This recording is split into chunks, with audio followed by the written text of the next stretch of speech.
Natin kilalanin ang ating minamahal Governor David J.J. Suarez para sa kanyang State of the Province address. Noong 2010 election, hinalal tayo ng ating mga kababayan dahil sa programa at platapormang hinain natin para sa lalawigan ng Quezon. Mga programa at proyektong inisip natin na tutugon sa mga problemang hinaharap ng ating mga kababayan. Mga minamahal ko pong mga kababayan, nagtagumpay tayo. Subalit, iba ang kwento ng katatapos na halalan. We were re-elected not because of the promises that we will do better. We were re-elected because we did things better. Hindi sa matatamis na pangako ng kandidato, hindi sa mga programang darating pa lamang, hindi sa mapandali ang proyekto lamang ang naging batayan ng ating lalawigan. Bagkus ang mga konkreto, sustainable mga programa, matagumpay nating nasikatuparan, ito po ang naging batayan, ang performance ng ating administrasyon. Mga kababayan, it is our exemplary performance in governance that spoke for us. Through our shared leadership in the co-equal branches of government and among the different stakeholders, we see the realization of our development agenda. And I acknowledge the support of the Sangguniang Panlalawigan and all the other offices attached to the provincial government of Quezon. Because we were united, we continued to improve our good standing in the local governance performance management system. In 2010, the LGPMS rating of Quezon Province was 4.41. 2011, nang makatanggap po tayo ng Seal of Good Housekeeping, ang ating LGPMS rating po was 4.79. And in 2012, the LGPMS rating for Quezon Province, 5 being the highest, is 4.88.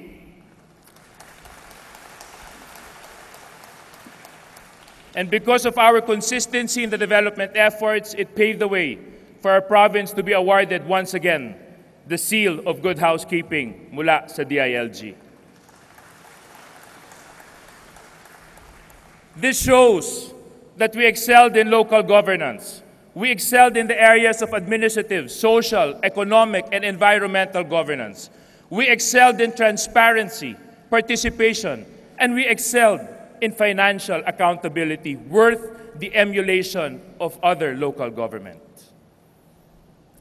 Indeed, 2012 can be considered as the banner year for Quezon Province, wherein we reap the fruits of our labor. In the pursuit of excellence in governance, we received numerous and countless awards and recognitions. Ilan po dito? Adopt a School Award mula sa DepEd. Bayaning Likas Award mula sa NDRRMC. Outstanding Provincial Library of the Country. Congratulations kay Tita Smile Cabana. Palakpakan po natin ang ating Provincial Library.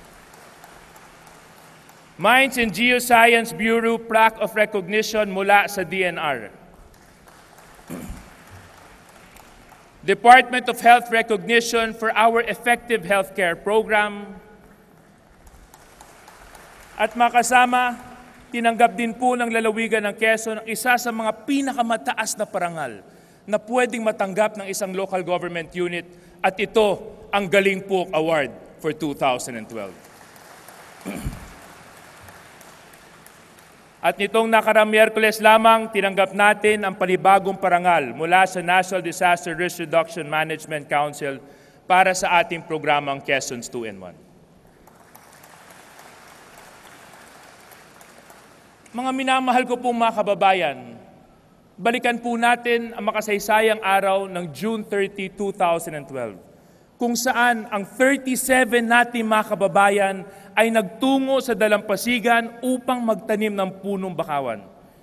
Hindi po nasayang ang kanilang pagod at sakripisyo. Siniguro natin na mabubuhay at lalaki ang mga bakawan ating itanim. Ito po ang dahilan kung bakit natin binuo ang ating maluntiang Katipunero. And this is also the same reason why we achieved a 70% survival rate sa maitinanim po nating punong bakawan. Ang nabuhay sa mga punong bakawan na itinanim po natin noong June 30, 2012 is 1,940,139. Ang mga karangalang ito ang nagsasabi na nasa tamang direksyon ang ating panunungkulan. Pagkakaisa, pagtutulungan at dedikasyon sa bawat isa sa ating ang naging daan sa ating tagumpay. Kasama ng mga plake at tropeyong ating tinanggap ay ang karangalan ng pamalang panlalawigan na mapaglingkuran ang mahigit kumulang 2 milyon nating mga mamamayan.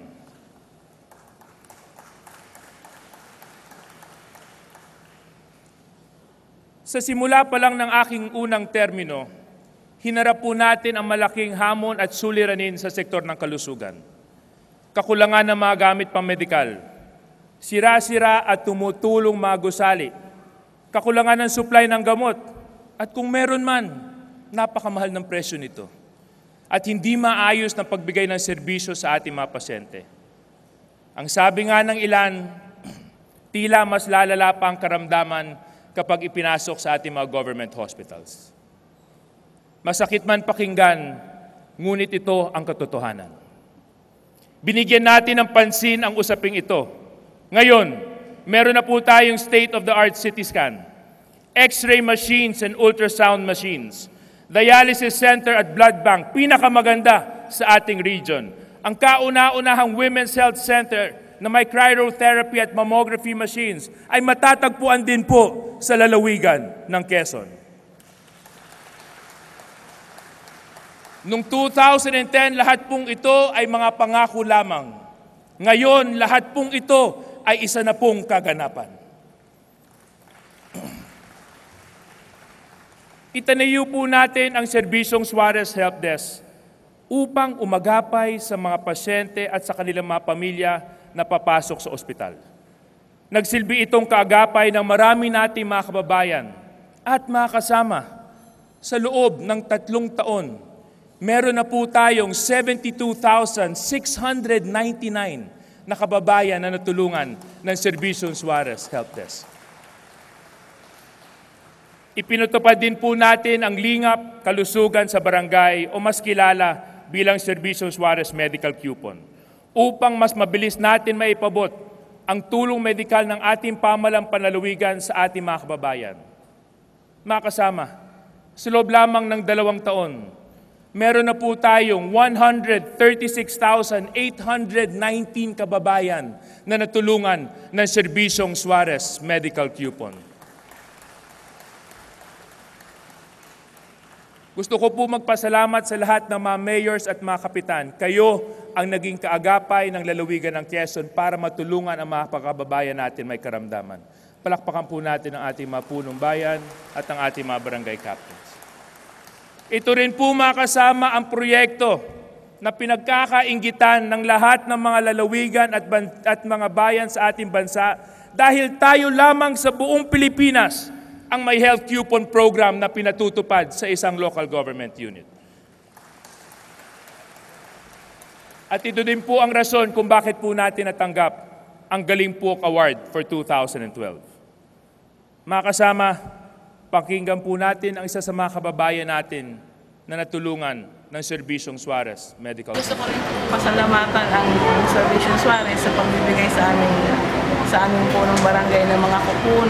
Dahil yung mga kupon naman po na yun ay nagagamit din namin sa mga laboratories at saka pagbibili ng mga oral medicine dito sa butika ng QMC.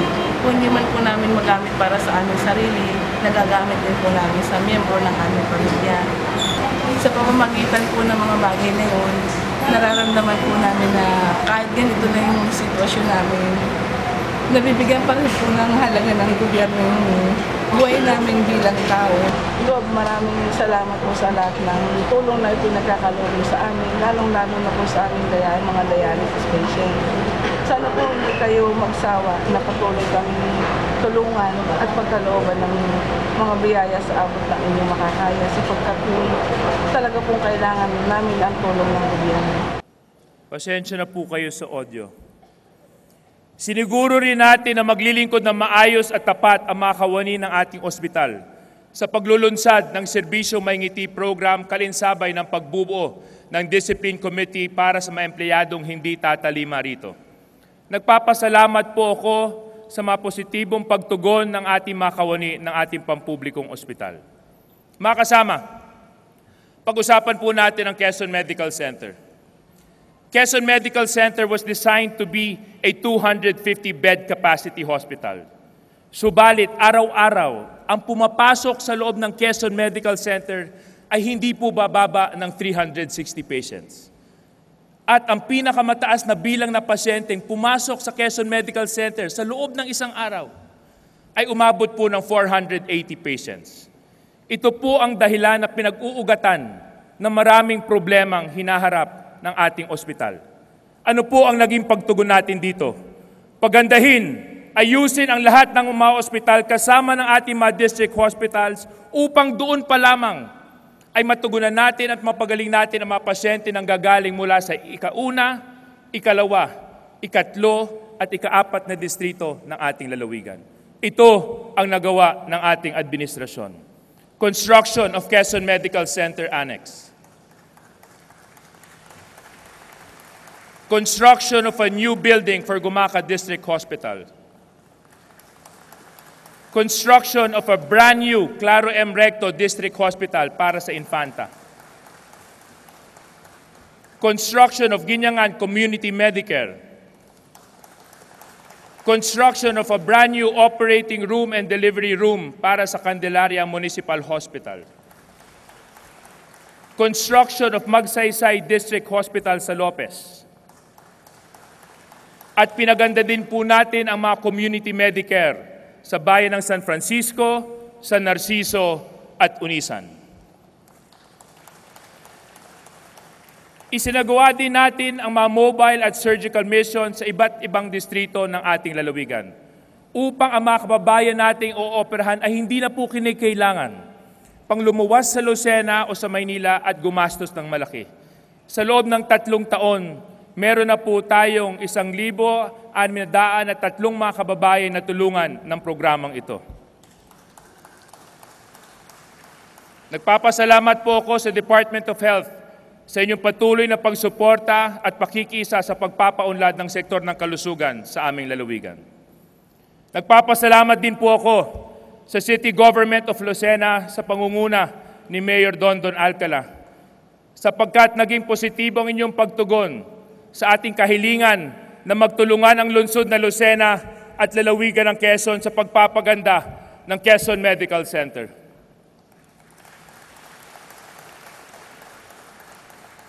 Gusto ko rin po magpasalamat sa UNFAO ILO sa paglalagay ng mga birthing station sa bayan ng San Francisco, Mulanay, Unisan at Catanawan. Ipinagpatuloy natin ang paglalaan ng pondo sa Universal Health Program sa kabila ng pagtaas ng premium nito. And we were the first province to enter into a 2-year lock-in program for the PhilHealth. This shows our commitment in providing better health services to our less fortunate kababayans. We also implemented the computerization of Quezon Medical Center, wherein we hired the services of experts and consultants to work with the Quezon Medical Center administration and implement the fully integrated MEDICS web-based hospital information system. At dahil sa computerization, gumanda ang fiscal management ng ospital.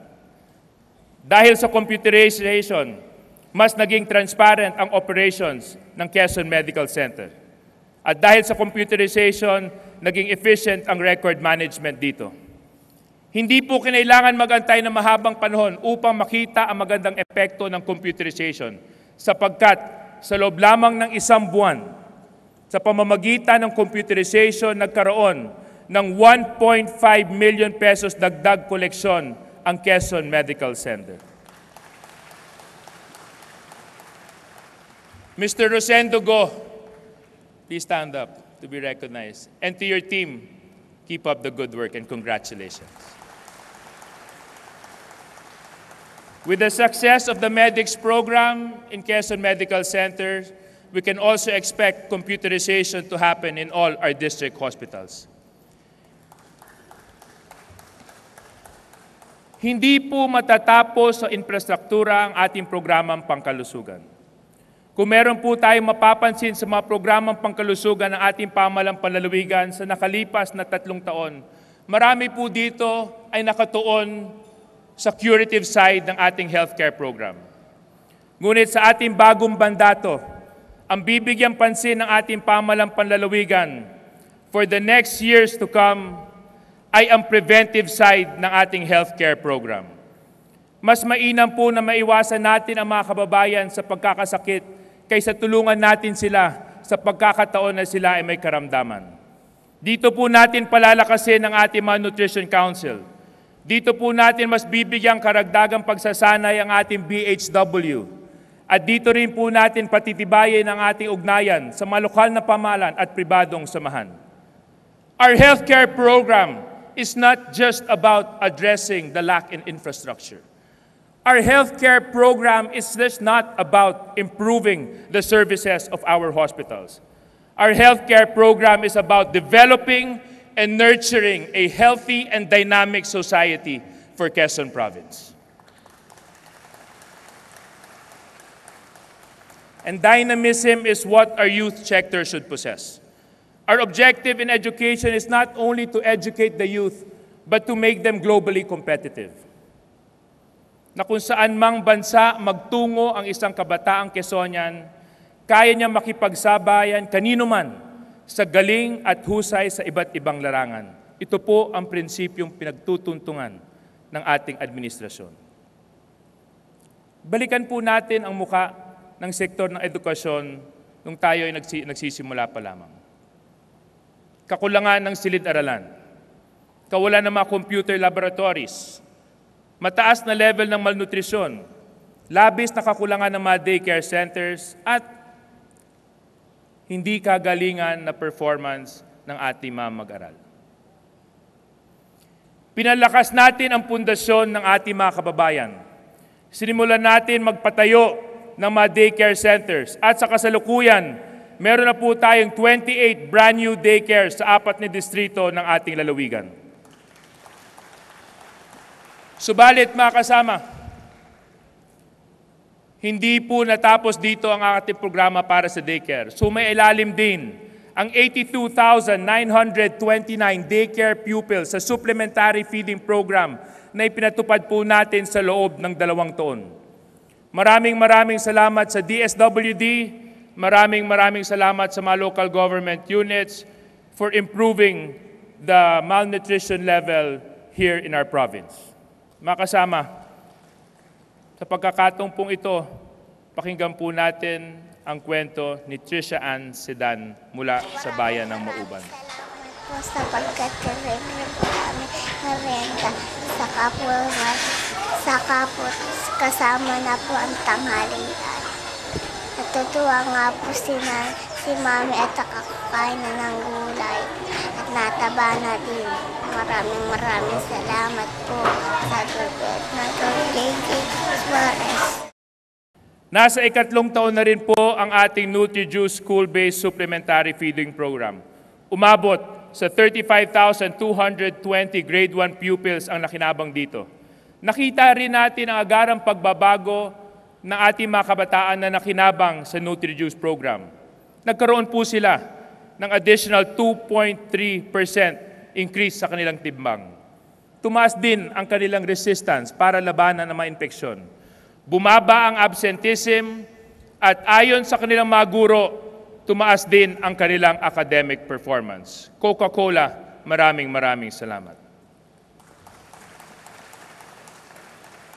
Mula sa 788 classroom backlog ng ating lalawigan noong 2010, pinagtuunan ng pansin ng ating pamahalang panlalawigan na magpagawa ng mga bagong school buildings. And in 2 years' time, we were able to construct 176 brand new classrooms. That is almost 60 classrooms every year.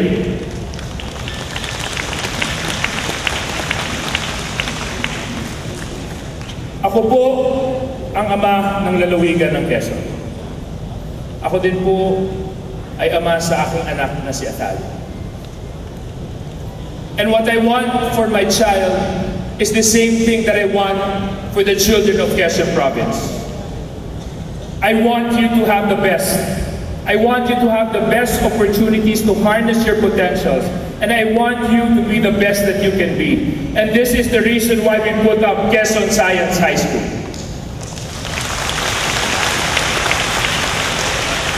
Quezon Science High School now is equipped with a brand new e-library. It is now equipped with a brand new speech laboratory and one of the best science laboratories in our province. Makasama, kilalanin po natin ang 223 mahusay at magagaling na estudyante ng Quezon Science High School.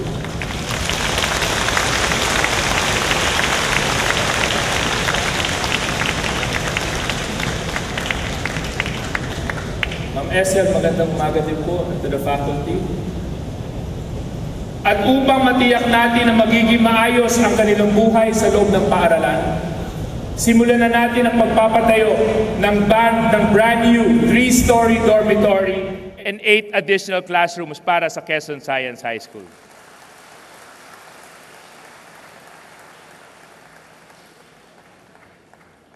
At malugod ko pong ipinaalam sa inyo, may magandang balita po ako. Quezon Science High School now is recognized and accredited as a legitimate high school by the DepEd. Congratulations.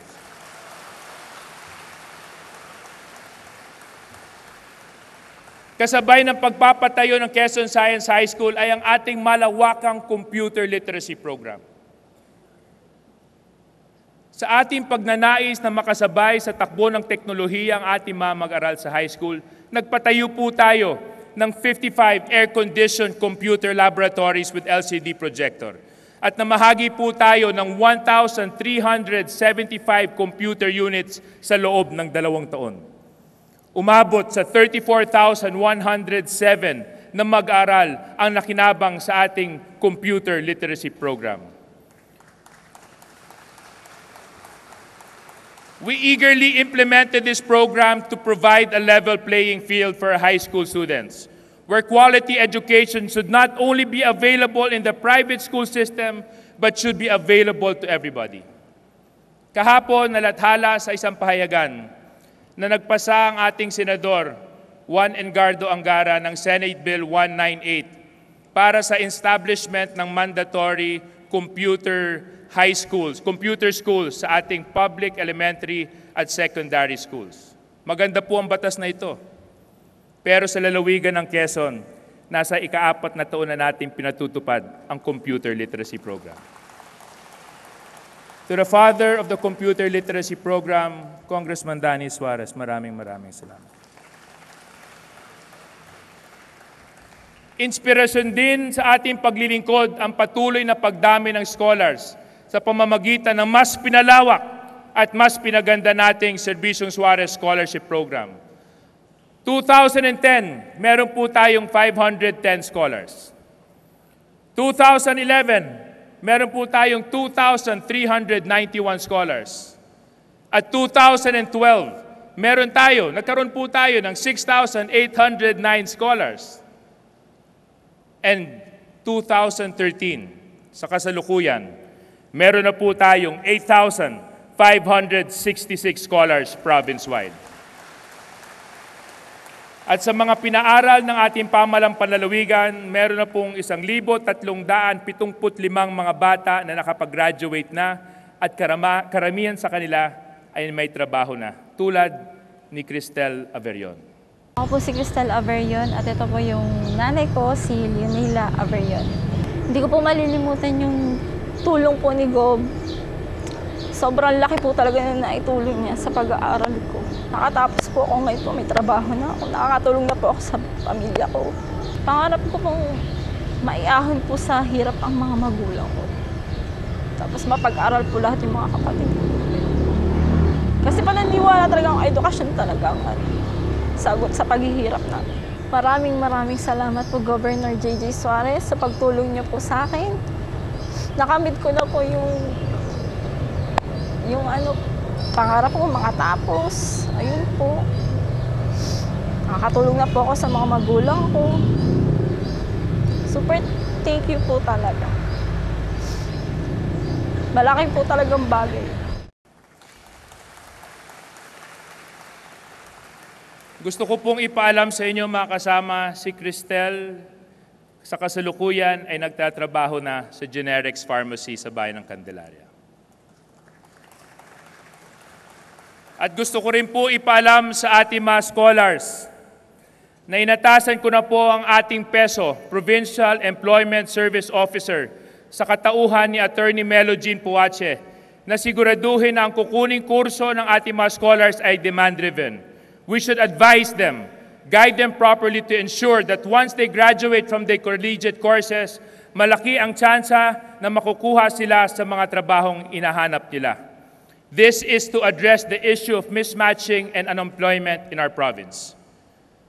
Ngunit mga kasama, ilan sa mga scholars ng ating pamalang palalawigan ay hindi na po kinikailangan maghanap ng trabaho, sapagkat sila ay may mga trabaho na. Sila ay bahagi ng ating Expansion Scholarship Program para sa master's degree para sa ating mga guro. Ipinangako ko po ito noong nakarang taon. At ngayon, meron na po tayong 10 benepisyaryo ng ating Expanded Scholarship Program para sa ating mga teachers. Kilalanin po natin sila. Lakpan po natin sila. Nasaan yung mga teachers? Nakita ko sila kanina. Nandun po sila sa likuran ng ating convention center. The success of our education program relies heavily on our teachers. We have the best teachers in the country. And this is why we put a premium in the teaching methods of our schools. Training and retraining is what we should do to our teachers so that they can improve themselves in their teaching skills. We invested 132 million pesos in the training of our teachers for the past 3 years. And I would like to congratulate the beneficiaries of our program, especially Mr. Bernardo Cristino Altamira, who topped the national qualifying exam for school heads. Nandito po siya. Congratulations, Mr. Altamira. Gusto ko rin po magpasalamat sa aking kabiyak na si Ana for her attention and time that she put to the improvement of our education program. Hindi niya po binitawan ang daycare program natin at mas lalo niya po pong tinututukan ang ating scholarship program. Maraming salamat.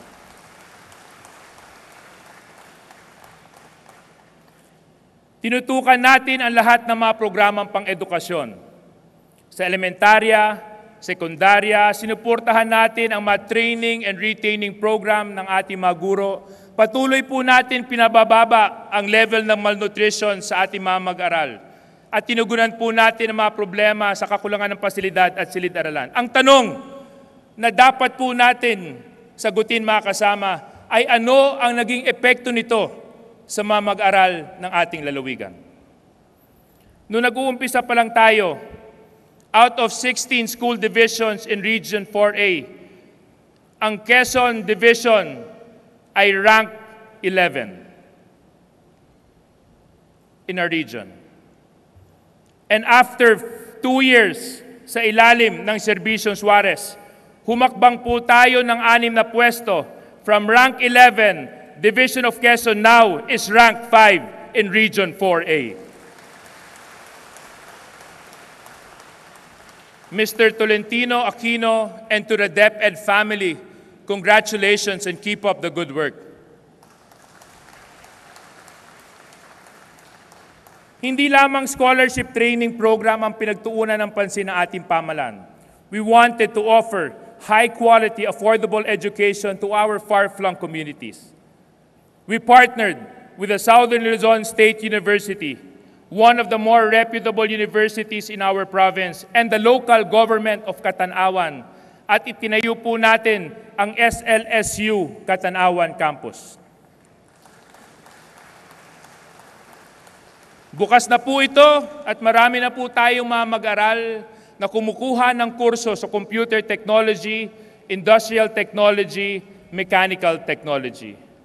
President Cecil Gascon, Mayor Mon Orfanel, Congratulations to us all.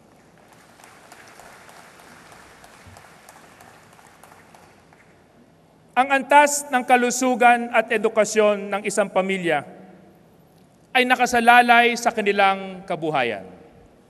Naging matagumpay ang sektor ng agrikultura sa nakalipas na 3 taon. Tumaas ang antas ng produksyon ng gulay, mais at palay. Ang dating 44.17% rice self-sufficiency level noong 2010 ay naging 57.67% noong 2012. Naging epektibo ang ating extension services at technology transfer sa pamamagitan ng Farmers Field School. Ngayon, lahat ng mga magsasaka na sumailalim sa FFS ay naiintindihan kung ano ang ibig sabihin ng global warming at climate change.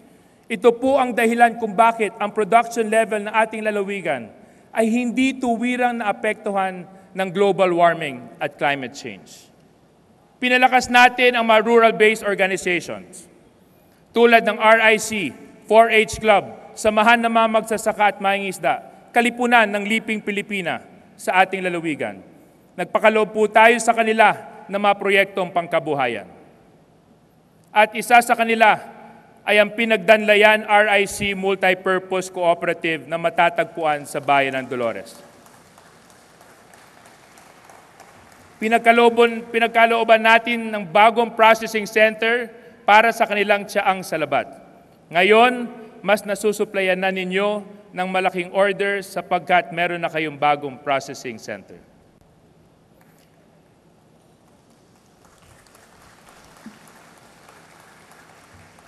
Pinagtuunan din natin ng pansin kasama ng Department of Agrarian Reform ang ating mga Agrarian Reform Beneficiary Organization. Naglaan po tayo ng 100 million pesos para sa Quezon Agrarian Reform Connectivity and Economic Support Services, 75 million pesos para sa farm mechanization, and 25 million pesos para sa business development services. Nakapamahagi tayo ng iba't ibang gamit pansakahan para sa 45 na organization na pinakikinabangan ng mahigit 4,000 kasapi.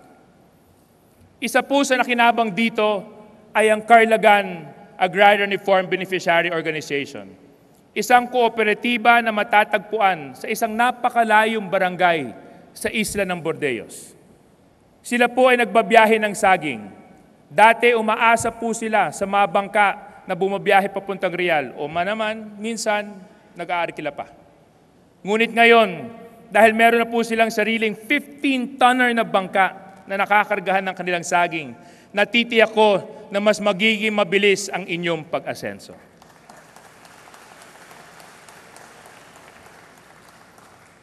At upang maging sustainable ang programang ito, 25 million pesos po ang inilaan para sa business development services, para sanayin ang ating mga magsasakang tumanggap ng mga gamit na magnegosyo upang sila ay maging entrepreneur din. Nagpapasalamat po ako sa Department of Agrarian Reform.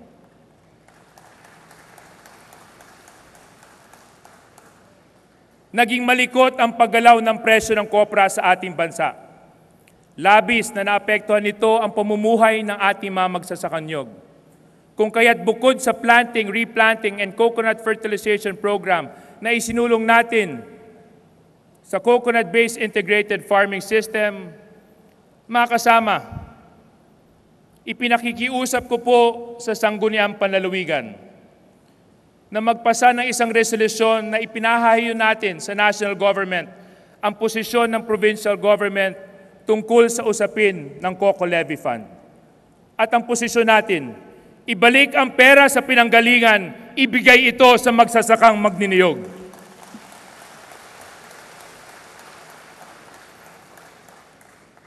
Nakikiusap rin po ako sa PCA na masigpitan pa ang pagbibigay ng permit at pagbabantay sa pagpuputol ng mga punong niyog dahil nakasalalay po dito ang buhay na napakarami nating kababayan.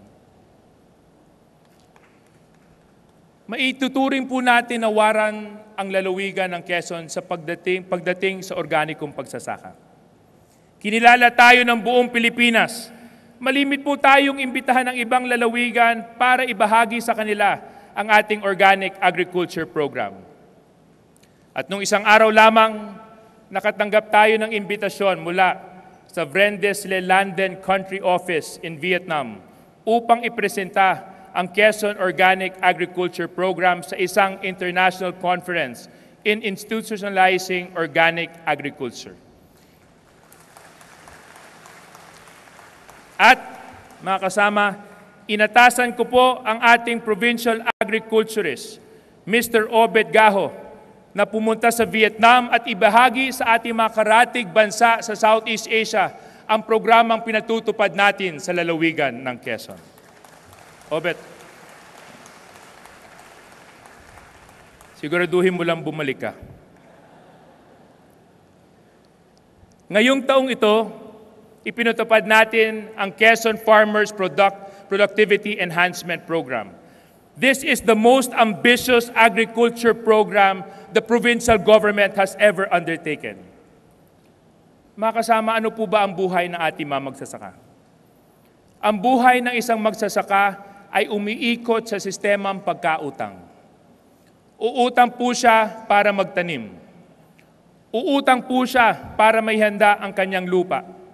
At kung sakaling dapuan ng peste ang kanyang taniman, uutang na naman siya para bumili ng pesticide. At habang hindi niya po naaani ang kanyang produkto, kailangan na naman niya umutang para may panustos siya sa kanyang pamilya. At kung dumating man ang takdang panahon ng pag-ani, nakasanla na ito sa kanyang pinagkautangan. Sa suma total, buon pa rin sa utang si magsasaka. Ito po ang tunay na dahilan kung bakit natin inulunsad ang Quezon Farmers Enhancement Productivity Program na sinisimulan na ng Provincial Agriculturist. Nakapag-identify na po tayo ng mga produktibong magsasaka na makikinabang dito. Ang pamalang lalawigan na magbibigay ng lahat ng agricultural inputs tulad ng seeds, fertilizers, and pesticides. Naglaan tayo ng pondo para sa land preparation. At sa loob ng 4 na buwan na hindi pa po nila naaani ang kanilang produkto, sila po ay makakatanggap ng subsistent allowance mula sa probinsya. Pinawi rin natin ang kanilang pangamba na kung sakaling madadapuan ng peste ang kanilang taniman, huwag po sila mag-alala. Insured na po ito sa Philippine Crop Insurance Corporation. At sa panahon ng pag-ani, nandiyan naman ang post-harvest facilities ng ating probinsya. At higit sa lahat, itinitiyak ng pamalang lalawigan na mabebenta sa tamang presyo sa merkado ang kanilang produkto sapagkat mismo ang provincial government ang bibili ng kanilang mga produkto. At tayo naman mga kasama, ang provincial government naman ay nakapag-enter na sa mga Memorandum of Understanding with private corporations that will purchase their products.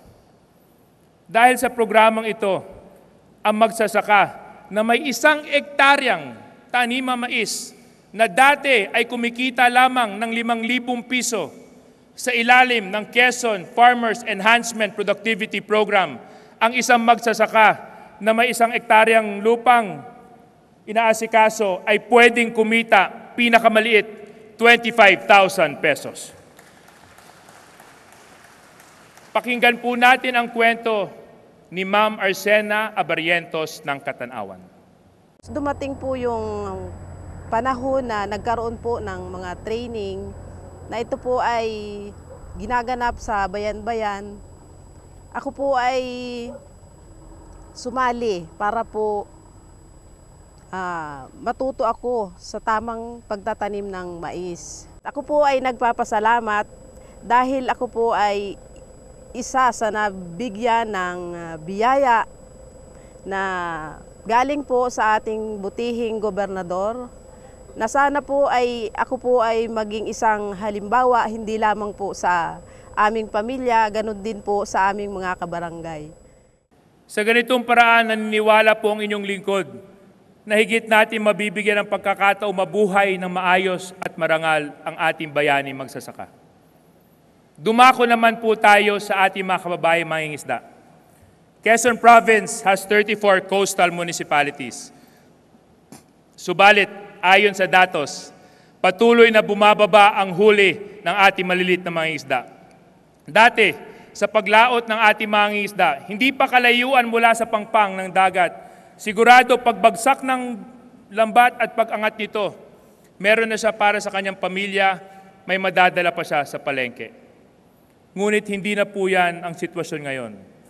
Bumababa ang huli ng isda habang patuloy naman tumataas ang populasyon ng ating probinsya. Mga kasama, ngayon matatagpuan sa lalawigan ng Quezon ang pinakamalaking fish hatchery sa ating riyon.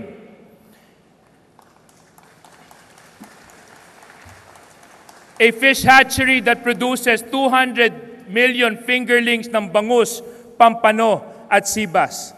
Na kung dati-rati kumukuha at umaangkat pa po tayo ng similya sa dagupan, ngayon, ang similya ng ating aquaculture program ay mismo nanggagaling na sa lalawigan ng Quezon.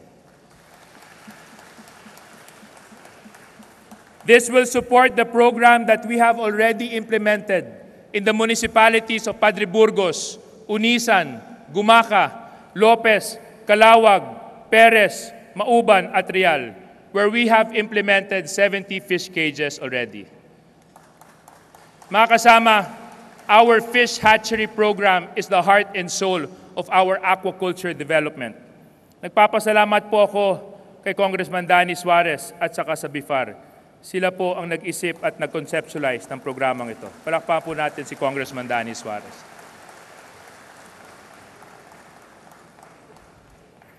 Natala sa kasaysayan ng ating lalawigan na mahigit 1.5 billion pesos worth of infrastructure projects ang naipatupad natin sa loob lamang ng 3 taon, na ngayon ay pinakikinabangan ng ating mga kababayan. Sa kabuuan, ang ating pamahalang panlalawigan ay nakapagpakongkreto ng 98 kilometers farm-to-market roads and provincial roads sa loob ng 3 taon. Katumbas ng haba ng kalsada mula Lucena hanggang Alabang. Inayos din natin at pinaganda ang madaungan ng bangka. Pinaganda po natin ang pantalan sa bayan ng Ginyangan. We improved the port in Humalig. Yun din ang ginawa natin sa Dinahican, bayan ng Infanta. Pinaganda din po natin ang pantalan sa Calawag, sa bayan ng Real, Gisgis sa bayan ng Sariaya. Pinahaba ang pantalan sa San Francisco at yun din po ang ginawa natin para sa pantalan sa bayan ng Pitogo. Tinuldukan na rin natin ang problema ng tubig sa bayan ng Sariaya.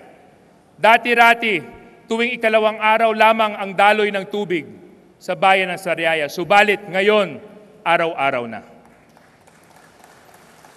Sa bayan ng Candelaria, ang palengke, dati walang tubig, ngayon may tubig na. At ang isang proyekto na inumpisahan ng dating administrasyon ay sinikap natin matapos. Sa kasalukuyan, meron na pong water system ang 5 karatig barangay ng poblasyon na sakop ng service area ng bayan ng Candelaria. Ito rin po ang ginawa natin sa Dolores. Nakatulong din po tayo sa mga barangay sa lungsod ng Tayabas, pati sa bayan ng Unisan. At ngayon mga kasama, inuumpisa natin ang programa magtitiyak na ang tubig na iniinom ng ating mga kababayan ay malinis. Dahil napakarami sa ating mga kababayan ay nagkakasakit dahil sa maruming tubig na kanilang iniinom. I've always believed that clean water is a right to everybody. Ito po ay sinisimulan na natin sa bayan ng San Andres, Mulanay at San Francisco. Magtatayo po tayo ng potable water system sa pangunguna ng ating kinatawan mula sa Bundok Peninsula, Congresswoman Aleta Suarez. And we will also implement potable water systems in the other municipalities outside Bundok Peninsula. Alongside the strengthening of the institution of government that we have done in the past 3 years, we can humbly say that we have also improved the investment credibility of Quezon Province.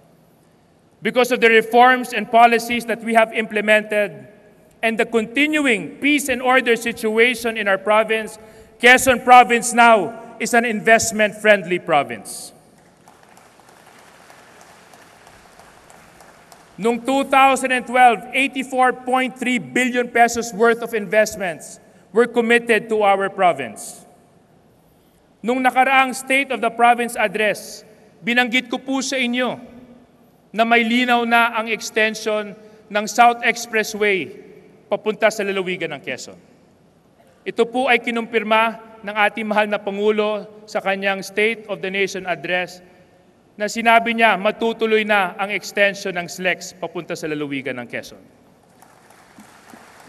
At mga kasama, gusto ko po kilalanin natin si Mr. Raul Romulo, representing Mr. Ramon Ang and San Miguel Development Corporation. Palakpakan po natin. Sila po ang magtitiyak ng kalsadang dudugtong mula Santo Tomas hanggang lalawigan ng Quezon. Welcome to Quezon Province. And to all our private investors as well. Magandang umaga po sa inyo. With the fresh mandate that you have given me, our achievements and recognitions in the last 3 years will always serve as our inspiration to work harder for Quezon Province. As always, we look forward to more opportunities, future partnerships, and further collaboration. We will continue to advance our efforts in infrastructure development. We will expand our Quezon Farmers Enhancement Productivity Program and further develop our health facilities. We will also continue to address the issues confronting our education sector, and we will provide high-quality education to our students. Sisiguraduhin po natin na ang buwis ng ating mamamayan ay magagamit sa wastong paraan at makakarating sa tiyak na dapat pakinabangan. Isasagawa po natin ang synchronized province-wide community-based monitoring and management system. Palalakasin din po natin ang ating Provincial Project Evaluation and Monitoring Board upang alamin ang epekto ng mga programa at proyektong ipinatutupad natin sa mga bayan-bayan at sa barangay ng ating lalawigan. Mga kasama, isang pangkaraniwang kwento sa ating lalawigan na tunay na nakaantig sa aking puso. Isang kwento ng isang pamilya. Siguro ilan sa inyo ay nakarinig na ng kwento na ito o maaring naranasan na. Sa pagpapalaki po natin sa ating mga anak, lagi po natin sinasabi sa kanila na sila ay mag-aral ng mabuti para makahanap ng magandang trabaho. At pagkatapos po nila mag-aral, ang sasabihin naman natin sa kanila, pumunta ka sa Maynila, makitira sa mga kamag-anak at doon ka makipagsapalaran.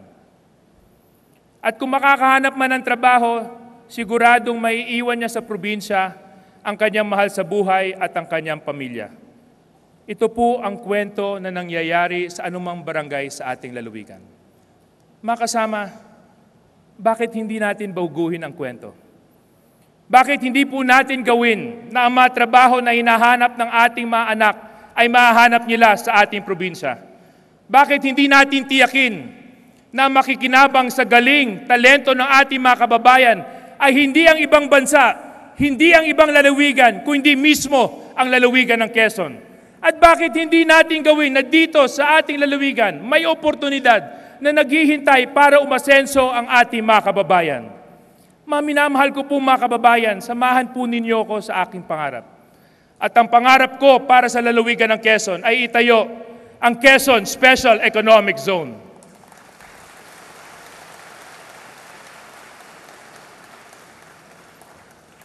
The Quezon Special Economic Zone will introduce another character of development in Quezon Province.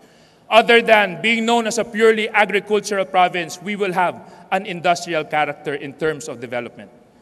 This development will create an economic and business hub to complement the existing market conditions and anticipated growth in our country. The potential locators will provide a wide range of employment opportunities.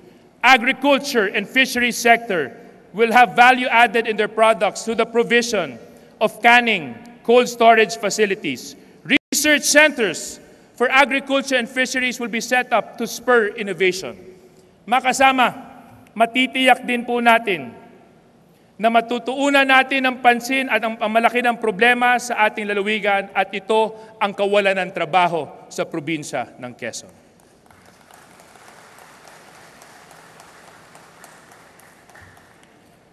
Mga minamahal ko pong kababayan, ang mandato sa pangalawang pagkakataon na maglingkod ay salamin ng ating ginawa sa lalawigan. Napakabilis po ng 3 taon. At sa loob ng 3 taon, marami na po tayong nagawa at mas marami po tayong dapat gawin. Bilang ama ng lalawigan ng Quezon, ako po ay nananawagan sa lahat ng opisyal, sa ating pong Vice Governor, sa ating pong mga board members, sa ating pong mga congressmen, congresswomen, sa ating pong mga mayors, vice mayors, councilors. Tapusin na po natin ang pamumulitika. Magtulungan po tayo, magkaisa po tayo sa isang direksyon patungo sa kaunlaran ng ating lalawigan.